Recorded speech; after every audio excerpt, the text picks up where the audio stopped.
Assalamualaikum warahmatullahi wabarakatuh.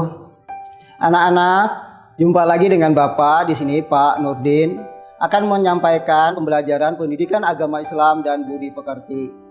Kita belajar pada hari ini adalah lanjutan pertemuan yang telah lalu yang berkenaan tentang zakat. Namun, judulnya hari ini adalah nisab dan haul. Sebelum kita melanjutkan pembelajaran, Bapak pesan kepada anak-anak semua supaya bisa menjaga kesehatan dengan cara mengikuti protokol kesehatan. Anak-anak, jangan lupa cuci tangan dengan sabun dan jaga jarak. Mudah-mudahan dengan itu kita bisa terhindar dari penyakit COVID-19 yang seperti sekarang ini. Nah, oleh karena itu anak-anak, kita akan lanjutkan pembelajaran kita pada hari ini dimulai dengan berdoa bersama. Bapak akan mimpin doa pada hari ini. Bismillahirrahmanirrahim. Amin amin ya rabbal alamin. Bismillahirrahmanirrahim. Alhamdulillahi rabbil alamin. Wassalatu wassalamu ala asrafil anbiya'i wal mursalin. Sayyidina wa maulana Muhammadin wa ala alihi wa sahbihi ajma'in. Allahumma ghfir lana dzunubana wa liwalidayya warhamhum kama rabbayana shaghira. Walijamil mu'minin wal mu'minat wal muslimin wal muslimat birahmatika ya arhamar rahimin. Raditu billahi rabba wa bil islami dina wa bi muhammadin nabiyya wa rasula. Rabbi zidni ilma warzuqni fahma. Wa sallallahu ala sayyidina Muhammad wa ala alihi wa sahbihi wa sallam. Walhamdulillahi rabbil alamin. Terima kasih anak-anak.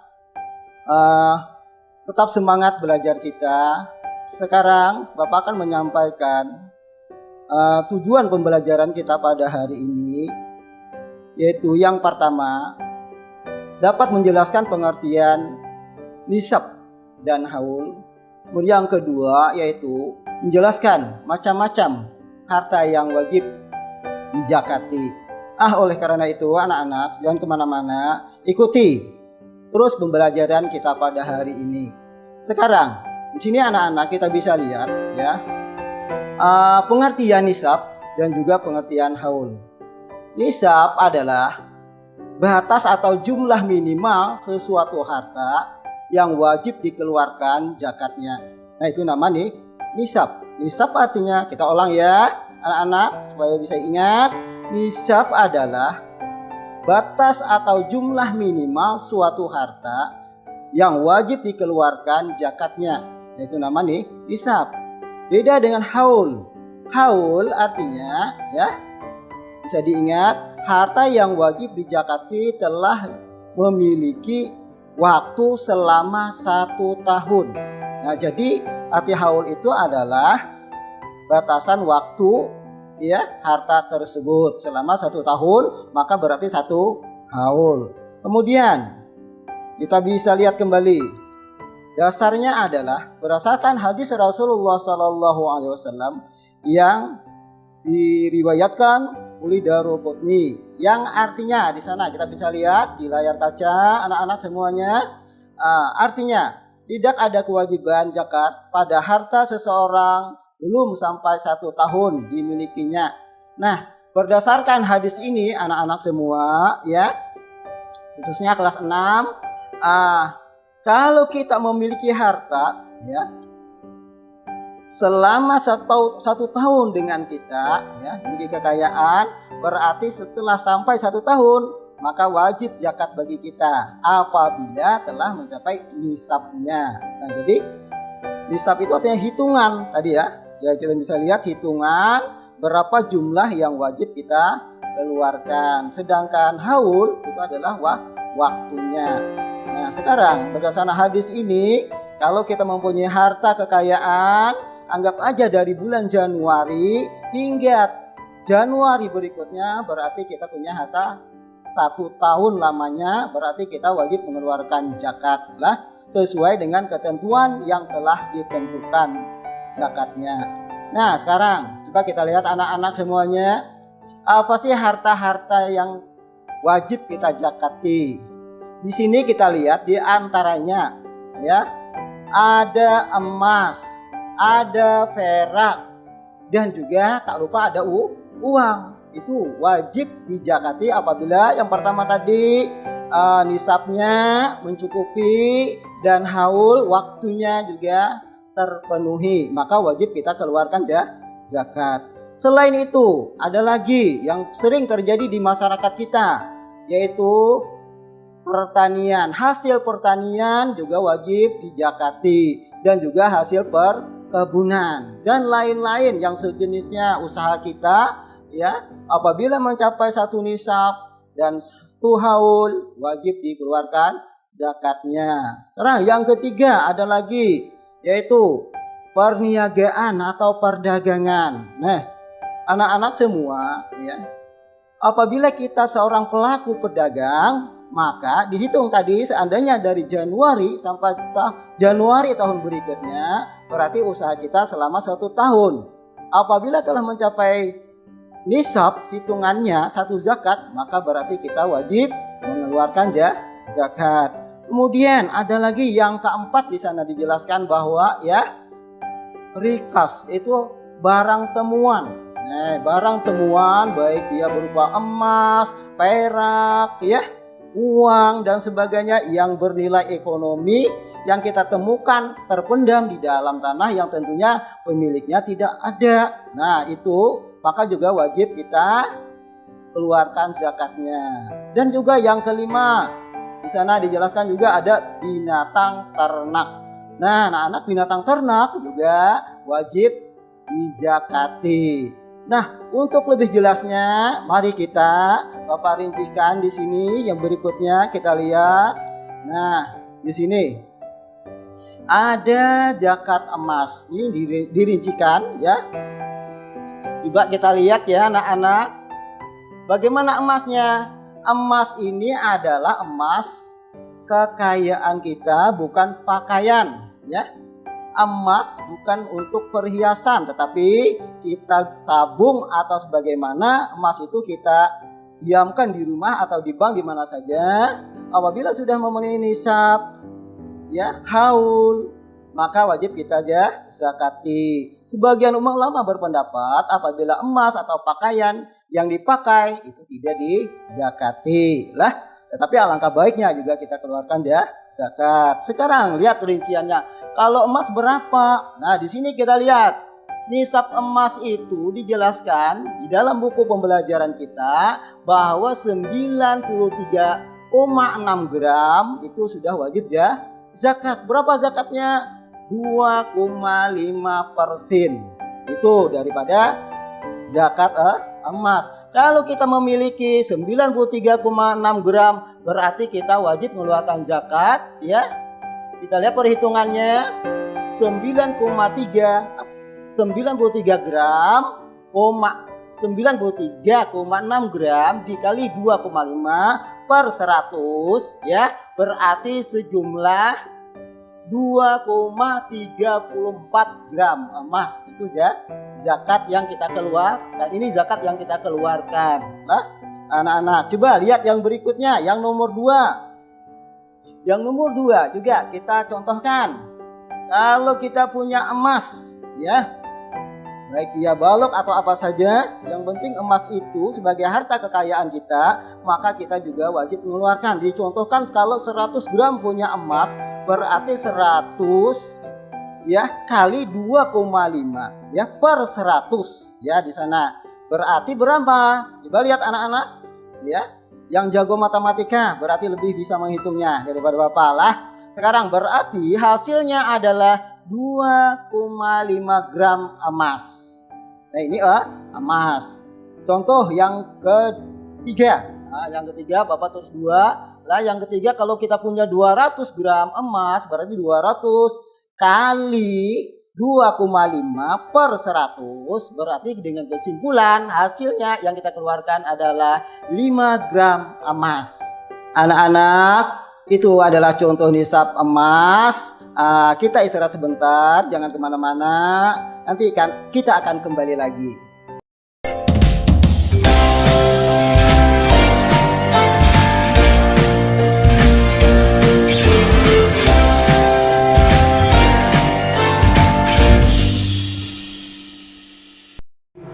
Terima kasih anak-anak, masih bersama Bapak. Kita akan kembali kepada pembelajaran kita. Tolong perhatikan dan simak baik-baik. Kita akan kembali mempelajari tentang nisab perak. Nah, jadi ada emas dan ada perak. Sekarang kita mempelajari tentang nisab perak. Nah, perak juga apabila kita tabung dan sebagainya, kita simpan selama 1 tahun dan jumlah nisabnya ya memenuhi syarat, maka kita akan wajib juga mengeluarkan zakat firak. Di sini ya dicontohkan berapa nisabnya firak. Nisab firak itu adalah 624 gram perak yang kita simpan, berarti wajib juga kita keluarkan 2,5%. Nah, di sini contoh perhitungannya. Ya, Bapak lihat, kita sama-sama lihat. Sekarang kita punya emas 624 gram. Berarti dikali 2,5 per 100. Berarti yang wajib kita keluarkan adalah 15,6 gram perak. Kemudian contoh kedua, seandainya kita anak-anak punya perak 700 gram perak ya.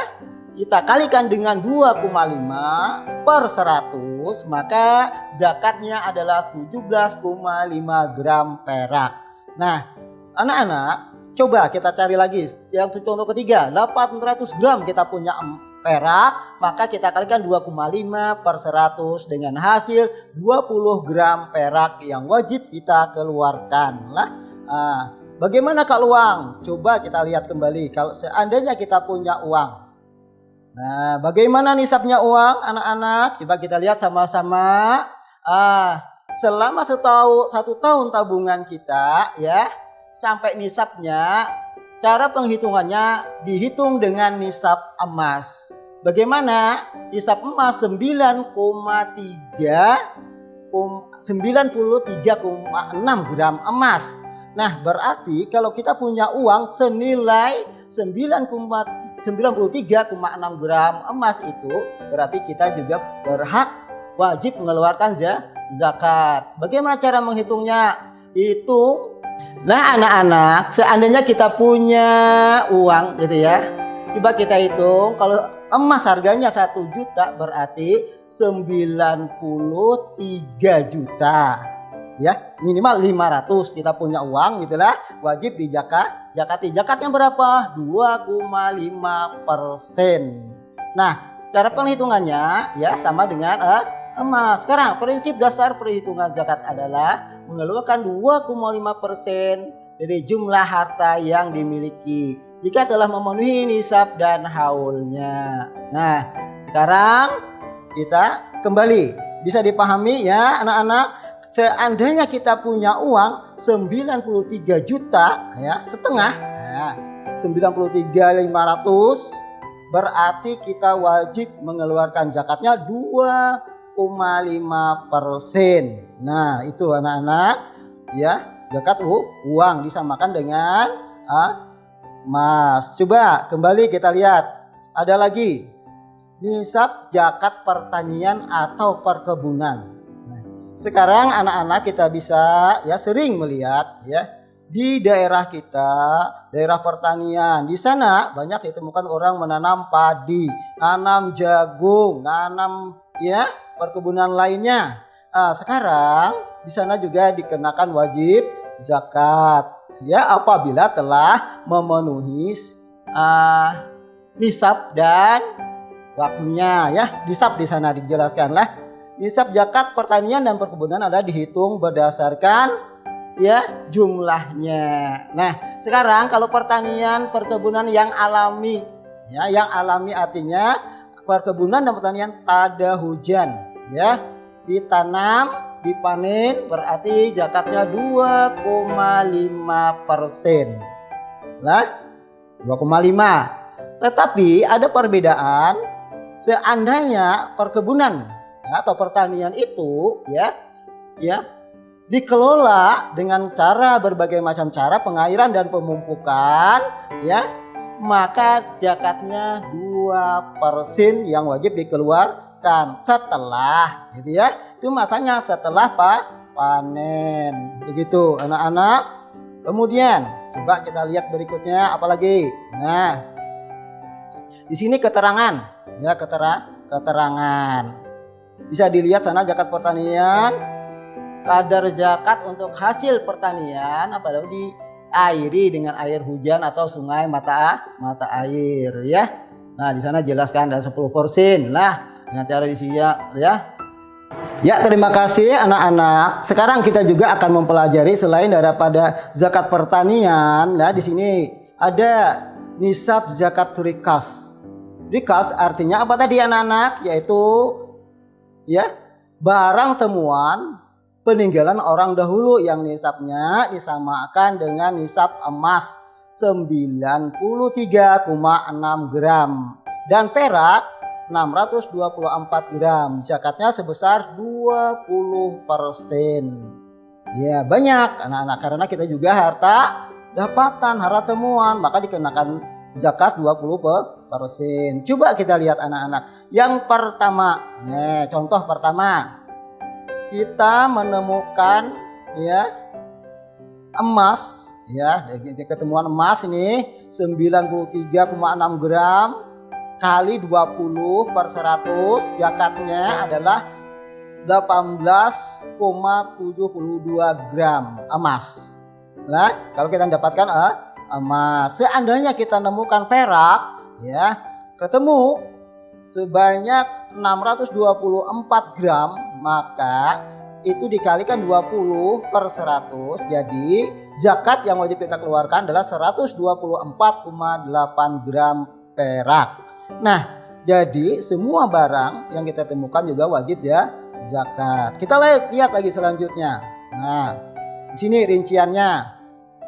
Jadi ada rincian-rincian tersendiri kita Bapak contohkan. Nah, sekarang bisa dilihat. Itu sudah yang nomor 1 sudah Bapak jelaskan. Sekarang kalau seandainya kita menemukan ya 200 gram, maka kita akan mengeluarkan zakatnya 40 gram. Kalau 300 berarti 60 gram dan selanjutnya.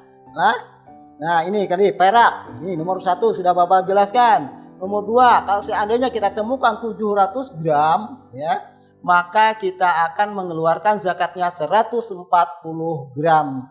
Ya, ini tentang zakat rikas, artinya barang temuan. Nah, anak-anak, ya selain daripada zakat rikas dan sebagainya tadi, kita juga melihat di sini ada juga zakat perdagangan. Coba kita lihat sama-sama di sini ya di layar. Badan Amil Zakat Nasional atau Basnas menyebutkan bahwa zakat yang diperdagangkan ini dikenakan dengan cara dihitung dari aset lancar usaha dikurangi utang jangka pendek dengan ketentuan utang tersebut jatuh temponya hanya setahun. Andai selisih memenuhi syarat hisab, maka sudah wajib dikeluarkan zakat. Hisab zakat perdagangan ini sebesar 85 gram emas. Nah anak-anak ya, seandainya kita seorang pedagang selama 1 tahun, keuntungan kita bisa lihat ya mencapai dengan setara dengan hitungan 85 gram emas ya senilai itu, maka juga kita wajib mengeluarkan zakat daripada keuntungan perdagangan kita. Nah anak-anak ya, mungkin hanya di sini dulu, kita istirahat sebentar. Jangan kemana-mana, nanti kita akan kembali setelah pesan-pesan berikut ini.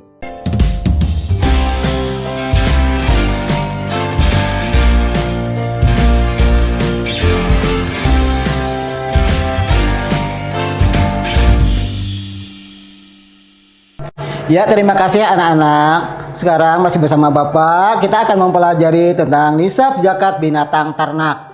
Sekarang anak-anak, semua binatang ternak juga wajib kita keluarkan zakatnya apabila kita memilikinya.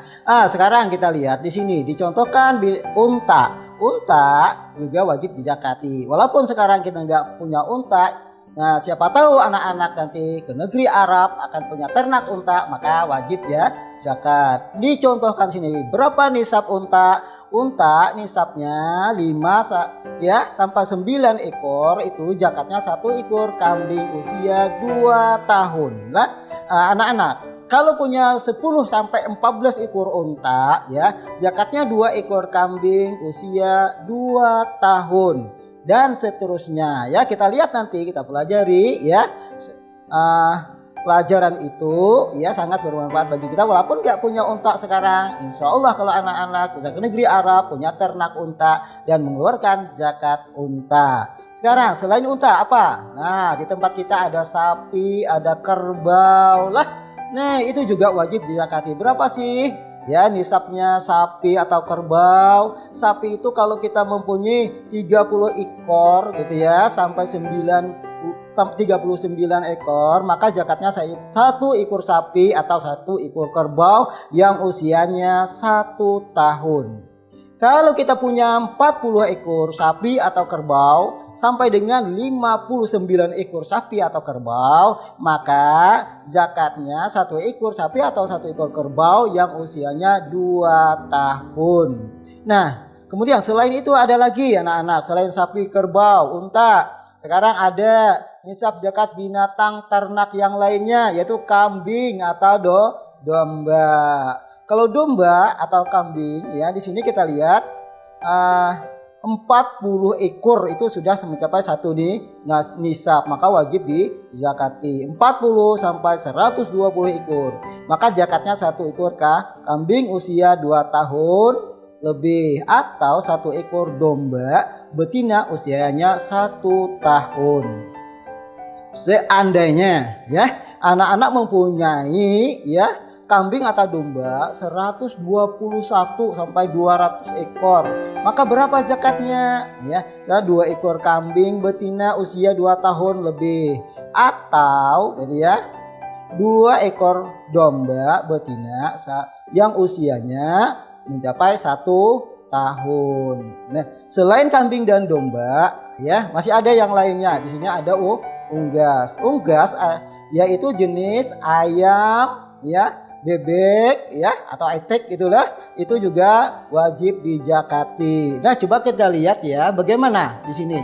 Peternakan ayam atau bebek termasuk barang perniagaan. Nisabnya disamakan dengan nisab emas, yaitu senilai dengan 93,6 gram emas. Dihitung dari hasil peternakan selama 1 tahun. Nah, anak-anak, kalau kita memiliki ya peternakan ayam atau bebek atau petelur, maka kita hitung dari awal selama perjalanan 1 tahun ya, dihitung dengan jumlah nilai keuntungannya setara dengan nilai emas 93,6 gram emas, maka kita wajib mengeluarkan 2,5% dari penghasilan peternakan unggas tadi, anak-anak.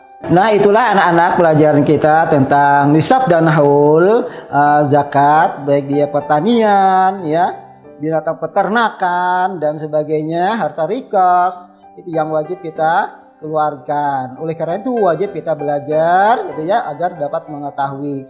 Anak-anak, di sini akibat orang yang tidak mengeluarkan zakat ya, berdasarkan ayat Al-Qur'an yang artinya, dan orang-orang yang menyimpan emas dan perak dan tidak menafkahkannya pada jalan Allah, maka beritahukanlah kepada mereka bahwa mereka akan mendapat siksa yang pedih.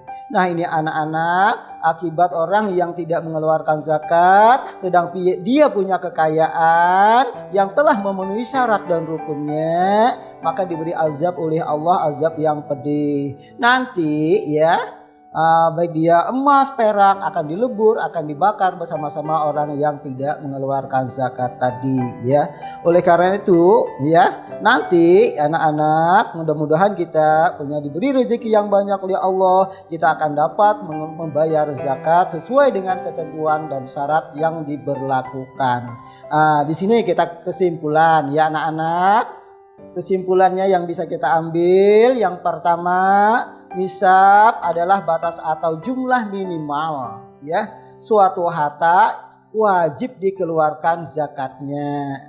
Yang kedua, kesimpulannya haul artinya ya harta yang wajib dizakati telah dimiliki selama 1 tahun. Itu namanya haul. Yang ketiga, semua harta benda, perniagaan, kekayaan wajib dikeluarkan zakatnya ya bila telah memenuhi nisab dan haulnya. Nah, sekarang setelah kesimpulan, Bapak akan beri tugas kepada anak-anak sebagai bukti pembelajaran kita pada hari ini, yang mana tugas ini nanti ya dijawab dengan baik, serahkan kepada guru agamanya masing-masing di sekolah. Yang pertama ya, sebutkan pengertian nisab dan haul. Yang kedua, berapa jumlah nisab emas, perak dan uang. Yang ketiga, berapa jumlah nisab binatang ternak seperti sapi. Yang keempat, bagaimana cara menghitung nisab ternak unggas. Yang kelima, yang terakhir pertanyaannya, apa hikmah yang adanya nisab dan haul dalam harta? Nah, mungkin hanya ini anak-anak yang bisa Bapak sampaikan lah.